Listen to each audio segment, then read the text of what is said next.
Em 1876, o capitão Nathan, um respeitado herói de guerra, aceita uma proposta para trabalhar no Japão feudal. Sua missão é treinar as tropas do imperador a usarem armas de fogo com o objetivo de exterminar a resistência dos últimos samurais. Bem-vindos de volta ao canal Locadora do Gordo.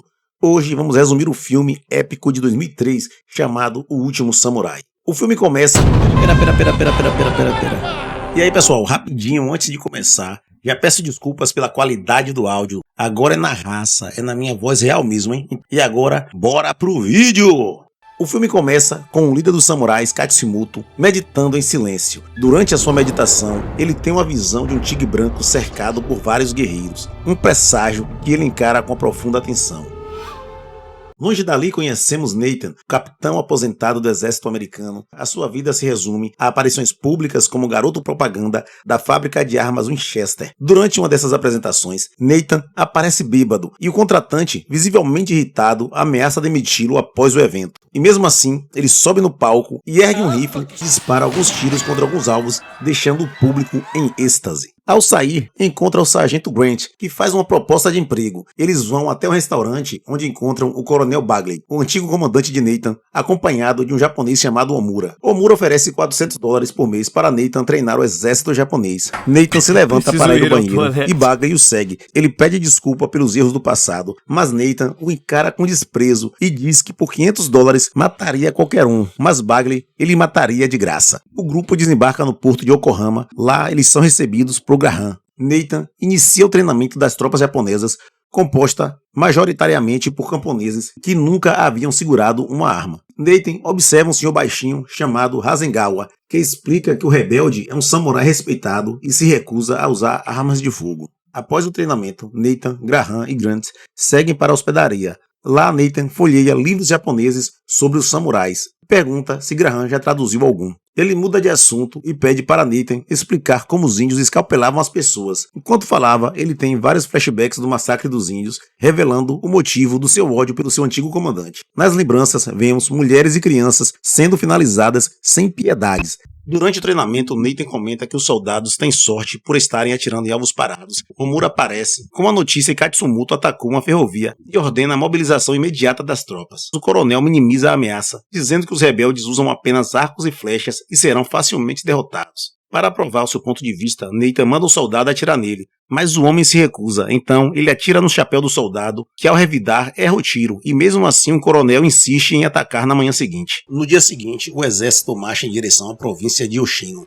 e no caminho vêm várias casas queimadas. Ao chegarem na floresta, Nathan manda os soldados carregarem os rifles, mas muito com medo tem dificuldade de colocar a pólvora dentro da arma. De repente, os samurais aparecem montados e Nathan coloca os soldados em formação e pede para esperarem o seu comando para atirar. Mas com medo, os soldados entram em pânico e disparam antes da hora. Sem tempo para recarregar, muitos soldados fogem e os samurais avançam com velocidade, abatendo vários soldados. O general japonês é forçado a ordenar a retirada, enquanto Grant e Nathan continuam lutando. A munição de Grant acaba e ele é atingido por uma lança e morre. Nathan, ao ver seu amigo ferido, se distrai e é derrubado do cavalo. Mesmo ferido, ele continua lutando. Ele pega um estandarte e começa a usá-la como arma. Katsumoto via tudo de longe. E ao vê-lo com o estandarte do tigre branco, ele se lembra da visão que teve, ordena que parem e o levem vivo. Enquanto era carregado, Nathan vê Hasegawa tentando realizar o seppuku, e ao falhar é finalizado por Katsumoto.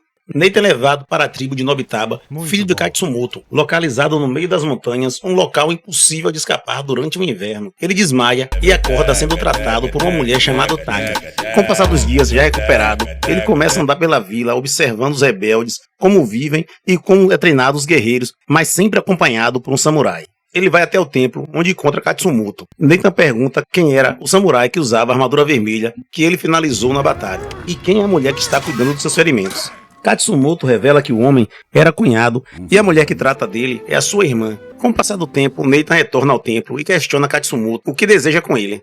Katsumoto responde que quer conhecer o seu inimigo, pois ambos são estudantes da guerra. Ele pergunta se Nathan comandava na guerra contra os índios, e Nathan o corrige, dizendo que era apenas o capitão. Com o tempo, Nathan aprende sobre a disciplina e a dedicação dos samurais.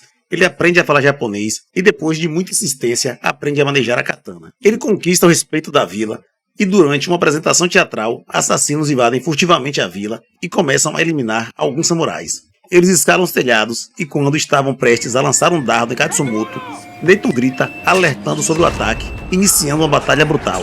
Determinado a proteger a família que o acolheu, Nathan luta com todas as forças contra o inimigo e quando estava perto de ser derrotado, o filho de Taka pega a espada do pai e distrai o invasor. Nathan aproveita a oportunidade, pega uma faca, elimina o inimigo e salva o garoto. No meio do caos, ele se junta a Katsumoto e juntos lutam até eliminar todos os inimigos. Katsumoto revela que se o imperador quiser a sua morte, basta pedir. Então Nathan percebe que o conflito não é contra ele, mas contra Omura. Por ordem imperial, Katsumoto leva Nathan até o palácio. O imperador encontra Katsumoto e pergunta o que ele poderia fazer para salvar o seu povo. Com humildade, Katsumoto responde que não pode decidir por ele. Enquanto isso, Nathan é interrogado sobre os samurais, o número de homens e a estratégia que eles usam. Mas, surpreendentemente, ele diz que não sabe. Omura faz uma proposta para Nathan comandar o exército imperial. Nathan finge aceitar e se retira. Desconfiado, Omura manda segui-lo e caso ele tenha contato com Katsumoto, o finaliza. Katsumoto vai até o Conselho Real, mas ao tentar entrar, Omura o impede, pedindo que ele retire a sua espada. Mas ele diz que só entregará se o imperador ordenar. E diante do silêncio, é escoltado para fora. Um homem se aproxima de Katsumoto e lhe entrega uma faca para ele fazer o sepulcro. Enquanto isso, Nathan está prestes a deixar o Japão, mas ao sair, emboscado. Para sua surpresa, ele vence com facilidade os adversários. Determinado, ele vai até o local onde Katsumoto está preso e anuncia que veio resgatá-lo. Durante a fuga, eles são perseguidos, mas ao atravessar a ponte, o filho de Katsumoto é baleado. Nathan tenta socorrê-lo, mas já era tarde. Katsumoto, consumido pela dor, escuta o filho afirmar que já cumpriu seu dever. E após um momento de hesitação, Katsumoto concorda que o jovem se sacrifique, ficando para trás enfrentando os soldados com apenas arcos e flecha. Eles retornam à vila. Nathan conta a Katsumoto a história dos 300 de Espartas. Eles sugerem uma estratégia para atrair os inimigos para perto deles, onde as espadas serão mais eficazes. No dia da batalha, Taka diz que seria uma honra se Nathan usasse a armadura vermelha de seu falecido marido e o ajuda a vesti-la. E os dois acabam se entregando ao desejo e se beijam. Prontos para o combate, marcham até o campo de batalha, onde centenas de soldados imperiais os aguardam. O coronel Blaggen se surpreende ao ver Nathan ao lado dos samurais. As duas forças assumem posição. Então a batalha começa com a chuva de bombas, mas os samurais mantêm a compostura, protegido atrás de barreiras de madeira, com seus arcos prontos para a guerra. Nathan orienta para que esperem até o inimigo recarregar. Quando isso acontece, os samurais atacam com ferocidade. Mesmo feridos, enfrentam os soldados com coragem, tornando o campo de batalha um cenário de sangue. Uma nova onda de soldados avançam, e mesmo com poucos samurais, eles decidem atacar, cada vez com mais bravura. Durante o confronto, Katsumoto é ferido pelo coronel, e acaba sendo morto por Nathan, que lança uma espada acertando o seu peito. Assustado com o avanço dos samurais, Omura ordena o uso de metralhadoras. Os soldados obedecem, mas demonstram culpa a cada samurai que cai. Quando todos os samurais tombam, Omura manda executar os sobreviventes, mas o general ordena cessar fogo. Nathan segura a espada de Katsumoto, impedindo que ele retorne à batalha, mas Katsumoto pede para deixá-lo morrer com honra. Então Nathan segura a espada e o ajuda a realizar o sepulcro. Em sinal de respeito, as tropas inimigas se ajoelham diante de sua morte honrosa. Nathan comparece à cerimônia de assinatura do tratado com os americanos. Ele oferece ao imperador a espada de Katsumoto. Omura o acusa de traição, mas Nathan responde que aceitará a morte se for da vontade do imperador. O imperador pega a espada, recusa o tratado e Omura fica envergonhado diante dos americanos. A história termina com a narração sobre o destino de Nathan, mas o que ninguém sabe é que ele retornou à aldeia onde se encontrou com Taka. Valeu por ficar até aqui. Se curtiu, deixe aquele like e ative as notificações para não perder os próximos vídeos. E obrigado a todos por ajudarem ao canal chegar aos 1000 inscritos. Obrigado, fiquem com Deus, valeu e fui!